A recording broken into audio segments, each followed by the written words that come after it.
One, two, three. No.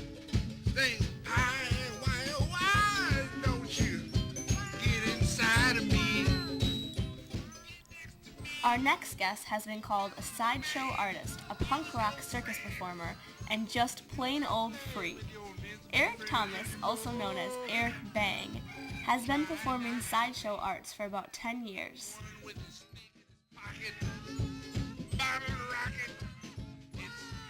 What are you passionate about? What are you passionate about? What are you passionate about? What are you passionate about? I don't know if I can talk about that on TV. But I like building things, and I like smooching beautiful people. I have a wonderful girlfriend right now, and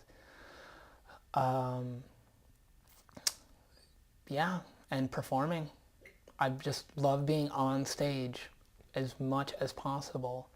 I went through a rough time in my life a couple of years ago when I built up a tour bus that was my home.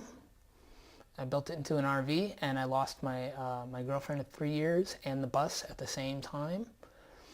And I lost everything I owned. But the one thing that kept me going was performing every single day on stage. It kept me going. It was like tonight again on stage. Mm-hmm.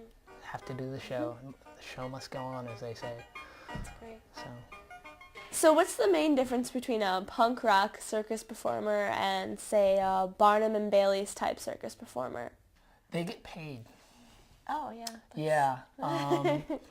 Well, it's the crowd you play to. It's the level of training you have, level of flexibility.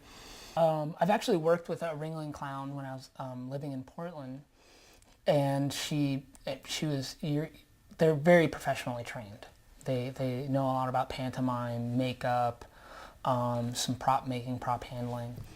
I've had to learn that all on my own, and when I started traveling, I learned how to juggle better. My dad taught me to juggle when I was like 6 years old. Oh, and I learned from the Cream City Semi-Circus. Deborah Davis, one of the Stilters, lives here in town. As far as clowning goes, I mean, I guess the biggest difference is we don't have nearly the amount of training that they do, but we try to make up for it with moxie.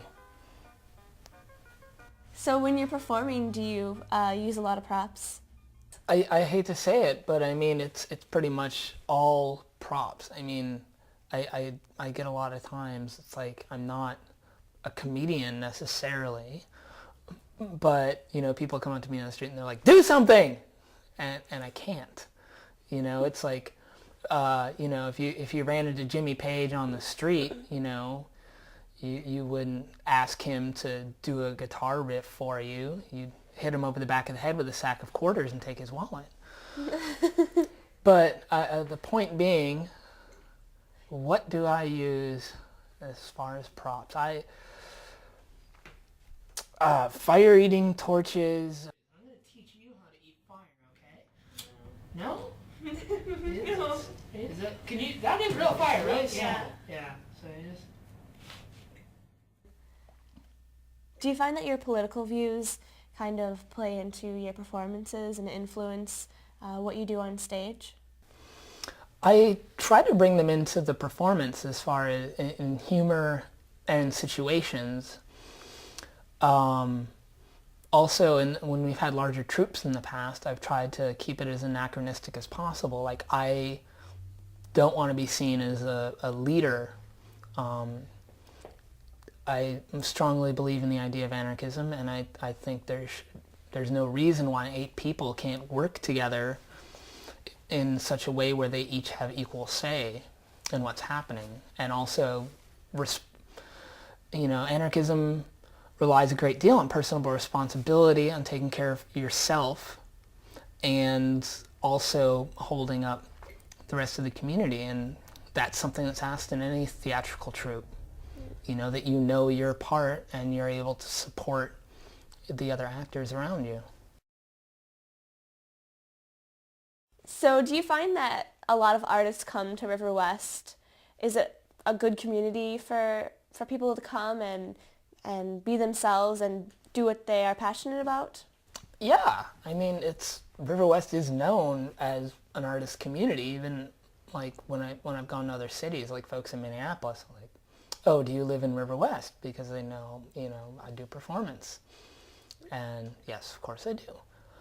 There's a lot of folks moving to Bayview now because rents are going up around the neighborhood. The college is encroaching with the new dorm moving in. And as an old neighbor of mine once said, artists are the Marines of gentrification. They're the first ones to move in, to secure the area, and then they're the first ones to leave again. And I feel that's what might be happening in River West in the future. Okay, so you asked me about props earlier and what I carry with me. I don't have everything in here. I've given away a lot of things on tour, but this is the kind of things that I have in my suitcase. Of course, I have several decks of playing cards and a roll of duct tape, always good if you're doing anything on stage, right? It's a toy pistol. If anyone pisses you off in traffic, you just wave this at them. Oh, okay. That's great. This is a .22 caliber pistol. If anyone really pisses you off, you can use that. And it's got bullets in it too. Well, safety flare, baby rattle, fake poop, skate chains, can of beer. Okay. Yeah. Oh, it's cold. Yeah, of course. Dirty sock, bottle rockets, giant penny. I had a giant nickel. I don't know where it went. But yeah, shot glass, thumb cuffs, thumb cuff keys, more condoms. Fuck. Balloons. I think that's about it. But yeah, stuff like the rat trap I don't have in here right now, and my fire torches and juggling stuff are elsewhere. And generally I load this up with fun stuff every time I'm about ready to go out and hit the road. So are the Rough Riders part of your act too? Yes, actually. If you want me to, I can give you a little demonstration of this. You got the camera? You see this? So you take your average condom.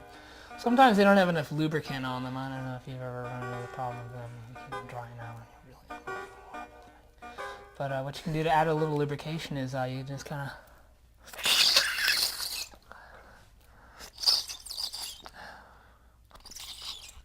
of Woo! You look a little tense.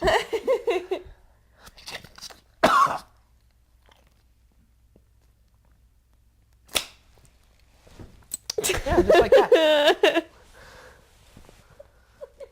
Are you squeamish? No, that's really disgusting. Oh, thank you. Leave that for my roommates to find. I'm leaving.